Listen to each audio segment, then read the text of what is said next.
नमस्कार साथियों, आज के इस वीडियो में हम आप लोगों को विजयनगर साम्राज्य के बारे में पढ़ाएंगे। देखिए, विजयनगर साम्राज्य, आपको पहले तो मैं ये बता दूं कि किस तरह से इस विजयनगर साम्राज्य की स्थापना हुई है ना। तो आप सब लोग जानते हैं कि दिल्ली सल्तनत के अंतर्गत जो तुगलक वंश है, उस तुगलक वंश का एक शासक हुआ था जिसका नाम था मोहम्मद बिन तुगलक। मोहम्मद बिन तुगलक अपने जीवन के शुरुआत वाले समय में उसने विजय अभियान, दक्षिण भारत विजय अभियान किया था। और यहाँ पर एक वंश था काकतीय वंश, काकतीय वंश। और इस काकतीय वंश का शासक कौन था? प्रताप रुद्र था। काकतीय वंश के शासक प्रताप रुद्र को उसने पराजित किया। किसने? दिल्ली सल्तनत का शासक तुगलक वंश के अंतर्गत आता था, मोहम्मद बिन तुगलक था, उसने इनको पराजित किया। और काकतीय वंश के शासक प्रताप रुद्र की सेना में हरिहर और बुक्का नाम के दो सगे भाई सेना के सैनिक के रूप में, सेनानायक के रूप में थे। और उन दोनों को, देखिए, शासक पराजित हो गया, लेकिन हरिहर और बुक्का को मोहम्मद बिन तुगलक पकड़ करके कहाँ ले जाता है? यहाँ दिल्ली ले जाता है। और यहाँ पर हरिहर और बुक्का इन दोनों सगे भाइयों से इस्लाम धर्म कबूल करने को कहता है। वहाँ पर दोनों भाई इस्लाम धर्म को कबूल करते हैं। और कबूल करते हैं तो इस शर्त पर मोहम्मद बिन तुगलक ने उन दोनों को छोड़ दिया कि तुम लोग दक्षिण भारत में जाओगे और वहाँ पर विजय प्राप्त करोगे, और विजय प्राप्त करके जीते हुए साम्राज्य को दिल्ली सल्तनत में मिला दोगे। तो वो दोनों भाई वहाँ से निकले, दक्षिण भारत में आए, लेकिन उनकी मुलाकात यहाँ पर एक धर्म गुरु विद्यारण से मुलाकात होती है। और विद्यारण के द्वारा वो दोनों दीक्षा ग्रहण करते हैं। और शिक्षा ग्रहण करने के पश्चात विद्यारण द्वारा दिए गए उपदेश से ये प्रभावित होते हैं। और इन दोनों ने डिसाइड किया कि वो लोग मुस्लिम धर्म को त्याग करके हिंदू धर्म को अपनाएंगे। और हिंदू धर्म के नाम से यहाँ दक्षिण भारत में जीते गए क्षेत्र पर वो क्या करेंगे? विजयनगर, एक हिंदू राजवंश की स्थापना करेंगे। तो उन लोगों ने ऐसा ही किया और दक्षिण भारत में ये वाला क्षेत्र जीत करके इन दोनों ने यहाँ पर एक साम्राज्य की स्थापना की जिसका नाम है विजयनगर साम्राज्य। पहले इसका अर्थ जान लीजिए। विजयनगर साम्राज्य का अर्थ होता है जीत का शहर। अब इसकी स्थिति को देखें तो ये विजयनगर साम्राज्य है जो कि 1336 ईस्वी में इसकी स्थापना हरिहर और बुक्का नामक दो सगे भाइयों ने की। और विजयनगर साम्राज्य ये यहाँ पर हमने दिखाया है। और ये आपकी क्या है? कृष्णा नदी है। और इस कृष्णा नदी की ये नाली नदी जो है ये तुंगभद्रा नदी है ना। 36 में यहाँ पर स्थापना होती है। और 10 साल बाद, है ना, 1346 ईस्वी में यहाँ पर एक बहमनी वंश स्थापित हो जाता है। देखिए, 10 साल बाद 1346 ईस्वी में जब बहमनी वंश स्थापित होता है तो बहमनी वंश का शासक बहमन शाह और विजयनगर के साम्राज्य के शासक हरिहर, दोनों के बीच में संघर्ष शुरू होता है। क्यों होता है? क्योंकि ये आपकी जो कृष्णा नदी है और ये तुंगभद्रा नदी है, इन दोनों के बीच का जो भाग है इनको कहा जाता है, देखिए, दो नदियों के बीच के भाग को दोआब कहा जाता है। दो का मतलब होता है टू और आब का मतलब होता है पानी। यानी दो नदियों के बीच में जो भूभाग है उसको दोआब कहेंगे, है ना। और ये वाला भूभाग बहुत उपजाऊ होता है। अतः इस भूभाग को प्राप्त करने के लिए विजयनगर साम्राज्य के शासक हरिहर और यहाँ बहमनी वंश के शासक बहमन शाह, दोनों के बीच संघर्ष शुरू होता है ना। हालांकि इन चीज़ों को, बहमनी वंश को मैं कल पढ़ाऊंगा। आज हमको फोकस मुख्य रूप से करना है विजयनगर साम्राज्य पर। तो देखिए, विजयनगर साम्राज्य की स्थापना कब होती है? 1336 ईस्वी में होती है। और विजयनगर एक साम्राज्य का नाम है ना। उस साम्राज्य के अंतर्गत दोनों भाइयों ने एक वंश की स्थापना की और उस वंश का नाम है संगम वंश, जो कि हरिहर और बुक्का के पिता संगम के नाम पर उस वंश का नाम रखा गया है।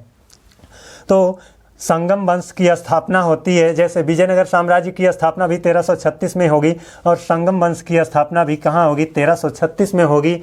और संगम वंश 1336 से 1485 तक चलता है। और स्थापना इसकी 1336 में हरिहर और बुक्का नाम के दो सगे भाई ने की है।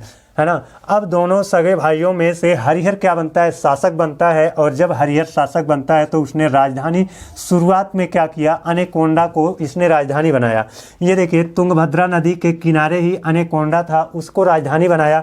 लेकिन यहाँ पर संघर्ष बहुत ज़्यादा था, इस वजह से उसने राजधानी को हटाया और हटा करके विजयनगर को इसने क्या किया, राजधानी बनाया। आज के डेट में अगर देखा जाए तो इसी विजयनगर को हम्पी के नाम से जाना जाता है। आज यही विजयनगर हम्पी के नाम से जाना जाता है और इसको विश्व विरासत की सूची में भी रखा गया है। एक चीज़ आपको मैं भी ये भी बताता चलूँ कि ये जो विजयनगर साम्राज्य है ना, ये कर्नाटक के क्षेत्र में पड़ता है, कर्नाटक के क्षेत्र में पड़ता है, तो ये भी जानते रहिए।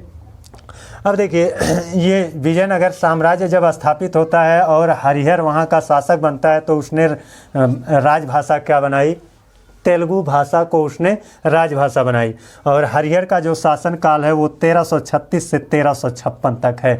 आप लोग थोड़ा बड़ी इसको अच्छे से नोट बना करके रखेंगे कि संगम वंश 1336 से 1485 तक चलता है। अब संगम वंश में कोई एक का शासक थोड़े रहेगा, इसमें 4 शासक को मैं पढ़ाऊँगा, है ना। और यही 4 हैं जो जहाँ से थोड़ा बहुत क्वेश्चन आते हैं। तो संगम वंश में 4 शासक हैं, उनमें से पहला शासक हरिहर है जो 1336 से 1356 तक 20 वर्ष तक ये शासन करता है। और इस 20 वर्ष के दौरान ही इस हरिहर का संघर्ष बहमनी वंश के शासक बहमन शाह से शुरू होता है। और इसके समय में बहमनी वंश के शासक बहमन शाह से संघर्ष शुरू हो जाता है। इस चीज़ को नोट कर लीजिए। इतनी चीज़ें हैं जो कि बहुत महत्वपूर्ण हैं।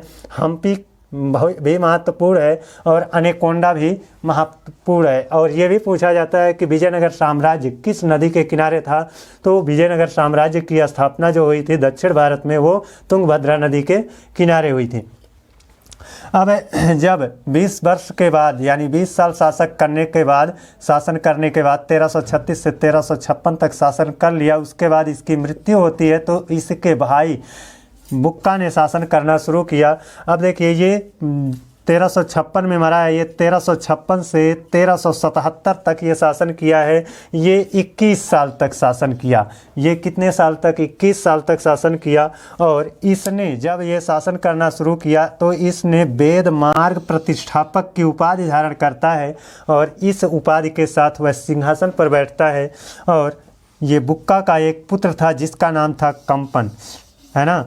ये बुक्का ने अपने पुत्र कंपन को दक्षिण भारत में विजय के लिए भेजा। यहाँ पर मदुरै पड़ता है और यहाँ पर इसने अपने पुत्र बुक्का ने अपने पुत्र कंपन को इस मदुरा विजय के लिए भेजता है और उसका पुत्र इस मदुरा को विजय कर लेता है। और इस खुशी में जब ये वापस आता है ना तो इसकी पत्नी गंगा देवी, इसकी पत्नी का नाम था किसका, इसके पुत्र कंपन की पत्नी का नाम गंगा देवी था। उसने अपने पति के द्वारा जो ये विजय की गई थी, मदुरा विजय की गई थी, इस पर बहुत खुश होती है और उसने एक पुस्तक लिखी, मदुरा विजयम नामक उसने एक पुस्तक लिखी। अब देखिए तीसरा महत्वपूर्ण शासक है हरिहर द्वितीय, है ना। इसको हरिहर प्रथम के नाम से भी जान सकते हैं, जो 20 साल तक शासन किया था। हरिहर द्वितीय का शासन काल शुरू होता है 1377 से 1404 तक। और ये हरिहर प्रथम पहला शासक है ना, जिसने इस वंश में सबसे पहले महाराजा धीराज की उपाधि धारण की। और साथ ही साथ इसके द्वारा दक्षिण भारत को समग्र रूप से, संपूर्ण रूप से दक्षिण भारत को इसके द्वारा जीत लिया जाता है।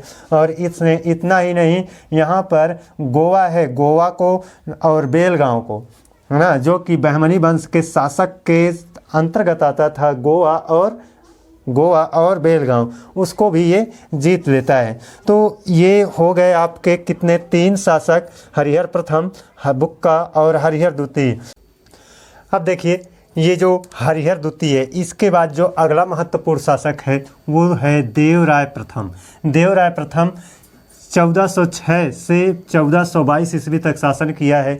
और इसके शासन काल से संबंधित कुछ क्वेश्चन हैं जो कि एग्जाम में पूछ लिए जाते हैं, जैसे कि ये वाला क्वेश्चन कि इटली यात्री निकोलो कांटी किसके शासन काल के दौरान भारत आया था या किसके दरबार में भारत आया था, तो वो होगा उत्तर आपका देवराय प्रथम। तो देवराय प्रथम के शासन काल में इटली का यात्री निकोलो कांटी इसके दरबार में आया था और इसके द्वारा जो बहुत ही लोक कल्याणकारी कार्य किया गया वो ये किया गया कि इसने तुंगभद्रा नदी पर और हरिद्रा नदी पर, तुंगभद्रा और हरिद्रा ये दोनों नदियां हैं, इन दोनों नदियों पर इसने बांध बनवाया और बांध बनवाया इसलिए ताकि इस बांध को बनवा करके नहरों के द्वारा पानी को नगर तक ले जाया जा सके, जिससे किसान वहां पर अपनी खेती की सिंचाई पताई कर सकें। तो इसके द्वारा ये दो महत्वपूर्ण कार्य किया गया है जो कि एग्ज़ाम में बहुत बढ़िया ढंग से कई बार एग्ज़ाम में पूछा गया है कि संगम वंश का वह शासक कौन है जिसने तुंगभद्रा नदी पर बांध बनवा करके नहरों का निर्माण करवाया था या हरिद्रा नदी पर बांध बनवा करके सिंचाई के कार्यों को सुलभ बनाया था। तो यहाँ से यही क्वेश्चन आपका पूछ लिया जाता है कि इसको जानते रहिए। देवराय प्रथम के शासनकाल में तुंगभद्रा नदी पर बांध बना करके नहरों के द्वारा नगर तक पानी लाने की व्यवस्था की गई थी और हरिद्रा नदी पर भी बांध बना करके नहरों के द्वारा पानी को नगर तक लाने की व्यवस्था की गई थी। अगला महत्वपूर्ण शासक है वो है देवराय द्वितीय। ये केवल महत्वपूर्ण शासक नहीं है, पूरे संगम वंश का सबसे शक्तिशाली शासक या संगम वंश का सबसे प्रतापी शासक कौन है, वो है देवराय द्वितीय। देवराय द्वितीय का शासनकाल है 1422 से 1446 ईस्वी तक और इसको अन्य नाम से भी जाना जाता है, इसको इमाड देवराय के नाम से भी जाना जाता है और अभिलेखों में गजबेटकर के नाम से भी इसको संबोधित किया गया है। गजबेटकर का अर्थ होता है हाथियों का शिकार करने वाला। तो इमाड देवराय के नाम से किस संगम वंश के शासक को जाना जाता है, तो देवराय द्वितीय को, और गजबेटकर के नाम से भी इसको जाना जाता है। इतना जानते रहिए क्योंकि एग्जाम में यहाँ से क्वेश्चन पूछे गए हैं। अगला महत्वपूर्ण पॉइंट है कि देवराय द्वितीय है ना, जो ये देवराय द्वितीय है इसके शासनकाल में भी एक राजदूत आया था, लेकिन ये फारसी राजदूत था। देखिए इसमें इटली का राजदूत निकोलो कांटी आया है देवराय प्रथम के दरबार में और देवराय द्वितीय के दरबार में फारसी राजदूत आया है अब्दुल रज्जाक। अब्दुल रज्जाक किसके दरबार में आया था, तो वो है देवराय द्वितीय के दरबार में आया था।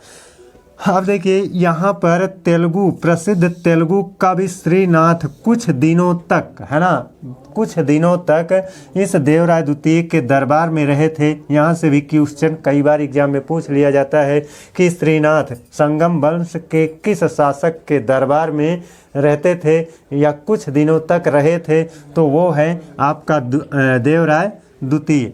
देवराय द्वितीय के दरबार में प्रसिद्ध तेलुगु कवि श्रीनाथ कुछ दिन तक इसके दरबार में रहे थे।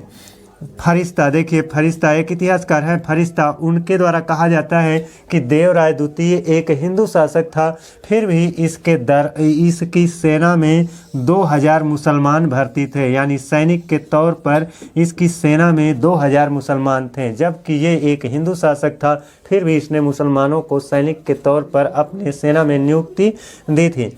देवराय द्वितीय ने संस्कृत ग्रंथ पर कुछ भाष्य लिखे हैं, है ना। देखिए महानाटक सुधानिधि और ब्रह्मसूत्र, महानाटक सुधानिधि और ब्रह्मसूत्र ये दोनों भाष्य खुद देवराय के द्वारा लिखा गया है। तो इतना महत्वपूर्ण पॉइंट है, इनको आप पेन डाउन कर लीजिए, अपने कॉपी कलम से आप अपने पास लिख करके रखे रहेंगे और एक आध बार रिवीजन कर लेंगे और वीडियो को दोबारा देख लेंगे तो ये सारी चीज़ें आपको तैयार रहेंगी।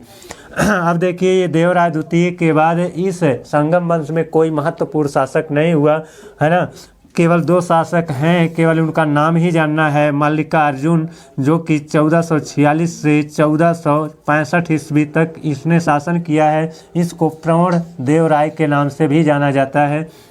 तो इतना याद रखना कि प्रवण देवराय के नाम से किसको जाना जाता है, तो मल्लिकार्जुन को जाना जाता है। और इनके बाद जो शासक बने थे विरूपाक्ष बने थे, जो कि 1465 से 1485 ईस्वी तक शासन किए थे। बस यही इतने शासक हैं जो कि इस वंश से थे। चलिए अब हम देखते हैं विजयनगर साम्राज्य का दूसरा वंश सालू वंश।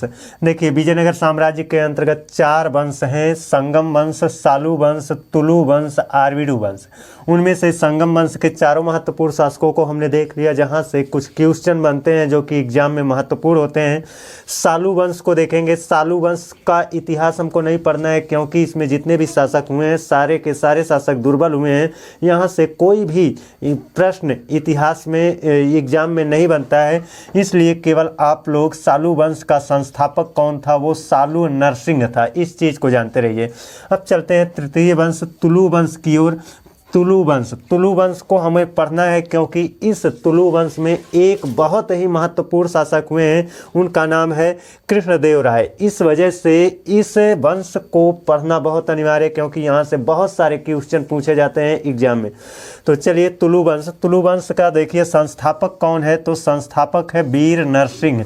याद रखिएगा सालू वंश में सालू नरसिंह है, लेकिन तुलु वंश में कौन है, वीर नरसिंह है। तो इस चीज़ को आप लोग थोड़ा सा ध्यान रखिएगा, काफ़ी कन्फ्यूजन हो जाता है। और ये क्रम भी याद रखना, संगम वंश, सालू वंश, तुलु वंश, आरवीडू वंश, ये 3 वंश, ये चारों जो वंश हैं इनका क्रम भी याद होना चाहिए क्योंकि कूट में दे करके इस तरह से आपको यहाँ से भी क्वेश्चन पूछा जाता है, इनका क्रम क्या है, ऐसे पूछा जा सकता है या फिर मिलान करने के लिए दिया जाता है, उस तरह से भी पूछता है। तो तुलु वंश का जो शासक है, वो संस्थापक है, वो है वीर नरसिंह। और तुलु वंश में जो सबसे महत्वपूर्ण शासक हैं वो हैं कृष्णदेव राय। ये केवल तुलु वंश के सबसे महत्वपूर्ण शासक नहीं हैं बल्कि संपूर्ण विजयनगर साम्राज्य बोलें तो विजयनगर साम्राज्य के अंतर्गत ये 4 वंश हैं। इन चारों वंशों में सबसे महत्वपूर्ण शासक कौन है, तो वो हैं कृष्णदेव राय। इनका शासनकाल है 1509 से 1529 तक। अब देखिए यहाँ पर ये वाला पॉइंट तो हो गया, तुलु वंश के साथ संपूर्ण विजयनगर साम्राज्य का सबसे शक्तिशाली शासक किसे माना जाता है, कौन है, वो है कृष्णदेव राय। कृष्णदेव राय इस विजयनगर साम्राज्य के सबसे शक्तिशाली शासक थे। इसका जिक्र बाबर ने भी अपने आत्मकथा तुजु के बाबरी में किया है और उसने बताया है कि शक्तिशाली शासक दक्षिण भारत में जब वो शासन कर रहे थे, दक्षिणी भारत का सबसे शक्तिशाली शासक कौन था, वो कृष्णदेव राय थे। इसका जिक्र जो बाबर है उसने अपने तुजु के बाबरी नामक आत्मकथा में किया है। अब देखिए कृष्णदेव राय के योग्य मंत्री एवं सेनापति का नाम क्या है, क्योंकि एग्जाम में पूछ लिया जाता है। तो कृष्णदेव राय के योग्य मंत्री एवं सेनापति का जो नाम है उसका नाम है सालू तिम्मा को याद रखिएगा। ये कृष्णदेव राय के योग्य सेनापति एवं योग्य मंत्री हैं। अब तेलुगु साहित्य के 8 सर्वश्रेष्ठ कवि किसके दरबार में रहते थे, जिनको अष्टदिग्गज कहा जाता था, वो कृष्णदेव राय हैं। यहाँ से काफ़ी कन्फ्यूजन बन जाता है। एक है अष्टप्रधान, है ना, तो जो शिवाजी राव थे, उनके देखिए आप लोग जब हम मुग़ल वंश पढ़ाएंगे तो मुग़ल वंश में औरंगजेब के शासन काल के दौरान शिवाजी द्वारा जो विद्रोह किया गया था, है ना, तो उन्हीं शिवाजी के दरबार में जो कवि रहते थे उनको अष्टप्रधान कहा जाता था, अष्टप्रधान। लेकिन यहाँ पर कृष्णदेव राय हैं। कृष्णदेव राय के दरबार में जो 8 विद्वान रहते हैं, तेलुगु भाषा के 8 विद्वान रहते हैं, उनको अष्टप्रधान नहीं बल्कि क्या कहा जाएगा, अष्टदिग्गज कहा जाएगा। ये थोड़ा सा याद रखना। और ये भी याद रखना कि अकबर के दरबार में जो विद्वान रहते थे वो 9 थे, वहाँ पर नवरत्न कहा गया है। तो अकबर के दरबार में जो विद्वान थे उनकी संख्या 9 थी और उनको क्या कहा गया है, नवरत्न कहा गया है। तो ये काफ़ी एग्जाम में काफ़ी इम्पोर्टेंट होते हैं एग्जाम के लिए। अष्टप्रधान किसकी दरबार में रहते थे, या फिर अष्टदिग्गज या फिर नवरत्न, है ना। तो याद रखिएगा कि अष्टप्रधान शिवाजी राव और अष्टदिग्गज कृष्णदेव राव और नवरत्न अकबर के दरबार में। देखिए तेलुगु साहित्य का क्लासिक युग, है ना, बहुत महत्वपूर्ण क्वेश्चन है ये कि कृष्णदेव राय के दरबार में जो अष्ट दिग्गज रहते थे, इन्हीं की वजह से तेलुगु साहित्य का क्लासिक युग कृष्णदेव राय के शासनकाल को कहा जाता है। और ये याद रखिएगा कि ये जो कृष्णदेव राय हैं, इनके अष्ट दिग्गजों में 8 जो तेलुगु विद्वान थे, उन 8 तेलुगु विद्वानों में तेनालीराम एक थे, यानी अष्ट दिग्गज में तेनालीराम एक थे। और इन तेनालीराम का जो जिक्र होता है, कहने का मतलब तुलना होता है, तो अकबर के 9 रत्नों में से बीरबल जो थे, उन बीरबल की तुलना किससे होती है? तेनालीराम से होती है। तो ये तेनालीराम कृष्णदेव राय के दरबार में रहते थे, बीरबल अकबर के दरबार में रहते थे। तेनालीराम जो कि अष्ट दिग्गज के अंतर्गत एक थे, उनकी तुलना अकबर के 9 रत्न बीरबल से की जाती है। इस चीज़ को जानते रहिएगा, है ना। अब देखिए, अष्ट दिग्गजों में जो कृष्णदेव राय के दरबार में अष्ट दिग्गज रहते थे, उन अष्ट दिग्गजों में सर्वश्रेष्ठ कौन था?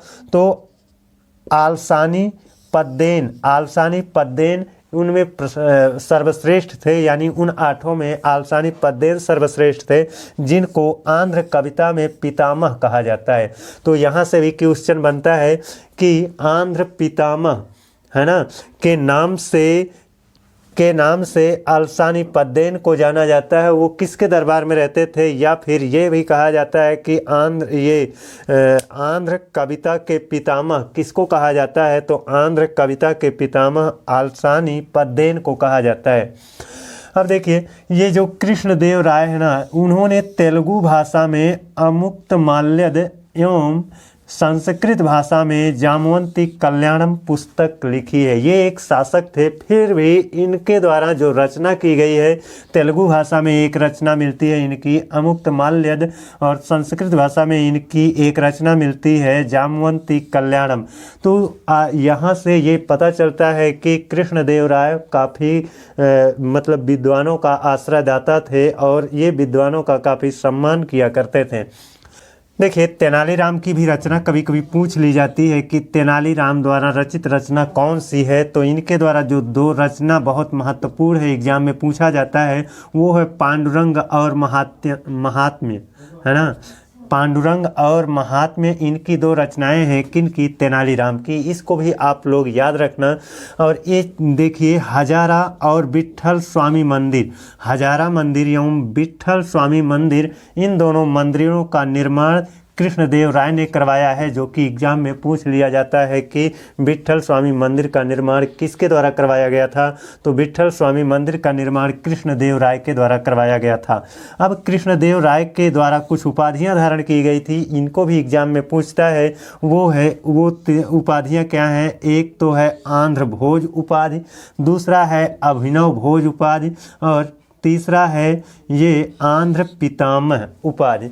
अब यहाँ पर आपको यहाँ भोज वर्ड मिल रहा है, तो आप जानते होंगे कि दक्षिण भारत में एक राजा भोज हुआ करते थे, और जो कि काफ़ी विद्वान थे, और उनका बहुत ये सम्मान करते थे। कौन? कृष्णदेव राय। इसी वजह से उन्होंने जो उपाधि धारण की, उसमें ये भोज वर्ड देखने को मिल जाता है। अब देखिए, इनके बाद जब ये कृष्णदेव राय के बाद जो शासक हैं, उनका नाम है सदाशिव राय। सदाशिव राय ने तुलु वंश, सदाशिव राय को तुलु वंश का अंतिम शासक माना जाता है। और ये सदाशिव राय अंतिम शासक थे। कारण क्या है ना, कि इनका एक मंत्री था जिनका नाम था राम राय इस सदाशिव राय के मंत्री थे। और इस सदाशिव राय ने क्या किया? दक्षिण सल्तनत के जो मुस्लिम साम्राज्य थे, उनमें ये हस्तक्षेप कर दिया, जिसकी वजह से उन मुस्लिम साम्राज्य के लोगों ने या मुस्लिम साम्राज्य के शासकों ने एकजुट हो करके 23 जनवरी 1556 ईस्वी को अभियान कर दिया और युद्ध हुआ। कहा जाता है कि राक्षसी तांगड़ी का युद्ध, यानी राक्षसी और तांगड़ी नामक गांव थे और उनके बीच में यह युद्ध हुआ। इसी वजह से जो युद्ध हुआ, देखिए एक चीज़ ये जानते रहिए कि सदाशिव राय के मंत्री ने ये हस्तक्षेप किया है, अतः ये अभियान का नेतृत्व कौन कर रहा है? ये राम राय ही कर रहा है, जो कि मंत्री है। सदाशिव राय युद्ध का नेतृत्व नहीं कर रहा है, राम राय ही कर रहा है। और इसके यानी दक्षिण भारत के जो मुस्लिम साम्राज्य थे वो एकजुट थे और उन लोगों का अभियान, उन लोगों का संघर्ष, वो लोग एकजुट हो करके इस राम राय से संघर्ष करते हैं और ये राक्षसी और तांगड़ी नाम के गांव के बीच में यह युद्ध होता है ना। उसी को तालीकोटा का युद्ध या बन्नी हट्टी का युद्ध कहा जाता है। तो ये भी आप याद रखिएगा कि राक्षसी तांगड़ी युद्ध का नेतृत्व विजयनगर साम्राज्य की ओर से किसने किया था, या फिर कहा जा सकता है तुलु वंश की ओर से किसने किया था? तो राम राय ने किया था। अब देखिए, जब ये तांगड़ी का युद्ध होता है, इसमें राम राय पराजित होता है, सेना छिन्न भिन्न हो जाती है और शासक सदाशिव राय कमज़ोर पड़ जाता है किसी तरह से 5 साल तक, है ना। 1565 से 1570 तक 5 साल तक किसी तरह से और ये शासन कर पाता है। लेकिन फिर क्या होता है कि राम राय का भाई ही था जिसका नाम था तिरुमल, उसने क्या किया? सदाशिव राय को पराजित कर देता है और उनको सिंहासन से हटा देता है। और इसने राम राय के भाई तिरुमल ने एक नए राजवंश की स्थापना की जिसका नाम था आरबीडू वंश। आरबीडू वंश की स्थापना 1570 ईस्वी में हुई और ये आरबीडू वंश 1570 से 1650 ईस्वी तक चला। लेकिन इसमें भी कोई महत्वपूर्ण शासक नहीं हुए, जिसकी वजह से यहाँ से भी क्वेश्चन नहीं बनते हैं और इनको भी हम नहीं पढ़ेंगे, है ना। तो इतना जानते रहिए कि आरबीडू वंश जो है उसकी स्थापना सदाशिव राय के मंत्री ये राम राय ने, सदाशिव राय के मंत्री राम राय के भाई तिरुमल के द्वारा की जाती है ना। तो इतना जानते रहिए। अब देखिए, ये था हमारा आज का वीडियो। कैसा लगा? आप लोगों को पसंद आया है तो प्लीज़ चैनल को सब्सक्राइब करके बेल आइकन को प्रेस कर लीजिएगा। अगले दिन आप लोगों से पुनः एक नए टॉपिक के साथ मिलते हैं। तब तक के लिए धन्यवाद।